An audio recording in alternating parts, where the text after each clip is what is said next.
একটা গ্রামে দুইটা ব্যাঙ থাকত। তারা দুজন খুবই ভালো বন্ধু, বলেন না ভাইয়ের মতন।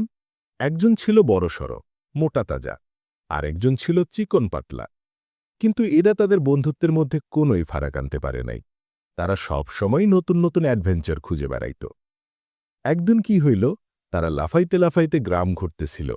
হঠাৎই দেখল এক কৃষক গোয়ালঘরের সামনে একটা বালতি রাইখা গেছে।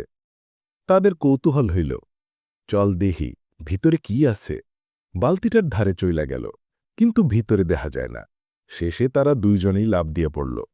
পইরা দেহে বালতিটা দুধে ভরা, কিন্তু ভেতরে পড়ার পর আর উঠতে পারে না। বালতির ধার খুবই পিচ্ছিল, তাই তারা দুধের মধ্যে সাঁতার কাটাইতে লাগল। ঘণ্টাখানেক সাঁতরানোর পর বড় ব্যাঙ কইল, বন্ধু, আর লাভ নাই, আমরা বাঁচমো না। শেষমেশ ডুইবা মইরি যামু, কেউ বাঁচাইতে আসমো না। কিন্তু ছোট ব্যাঙ বলল, না বন্ধু, থামিস না, সাঁতার কাইতে থাক, আশা ছাড়িস না। যতক্ষণ হাল ছাড়মো না ততক্ষণ ডুবমু না। এমনে অনেকক্ষণ সাঁতার কইরা তারা চলল। সূর্য ডুইবা যাওয়ার পর বড় ব্যাঙ একদমই ক্লান্ত হইয়া পড়ল। সে কইল, আর পারতেছি না রে, এই সব কইরা কিচ্ছু হইব না, আমরা শেষ। এই কইয়া সে সাঁতার থামায় দিল, হাল ছাইড়ে দিল। দুধের ভিতরে ডুইবা মারা গেল। ডুইবার আগে বন্ধুরে কইয়া গেল, ভালো থাকিস রে বন্ধু। ছোট ব্যাঙ এই দৃশ্য দেখে বুক ফাইটা কাঁদতে লাগল, কিন্তু ভাঙে পড়ে নাই, বরং আরও জোর কইরা সাঁতার কাইতে থাকল।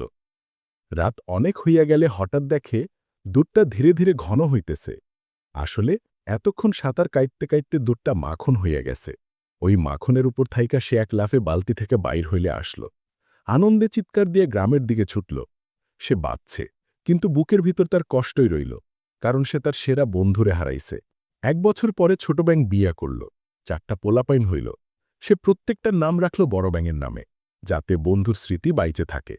প্রতি রাতে সে পোলাপাইনরে গল্প কইত বড় ব্যাঙের, আর শিখাইত, জীবনে যত কঠিন অবস্থাই আসুক, হাল ছাড়িস না, কারণ হাল না ছাড়লে কখনোই তুই হারবি না।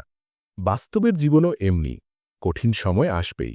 তাই আপনাকেও কঠিন হতে হবে, বুদ্ধিমান হতে হবে এবং আশাবাদী হতে হবে। সব সময় যা আছে তার জন্য কৃতজ্ঞ থাকুন এবং কখনো হাল ছাড়বেন না, কারণ যতক্ষণ আপনি হাল ছাড়বেন না ততক্ষণ আপনি হারবেন না। গল্পটি যদি আপনার ভালো লেগে থাকে তাহলে একটি লাইক দিয়ে উৎসাহিত করুন এবং প্রিয়জনদের সঙ্গে শেয়ার করতে ভুলবেন না। আপনার মূল্যবান মতামত আমাদের জন্য অত্যন্ত গুরুত্বপূর্ণ। কমেন্টে জানাতে ভুলবেন না।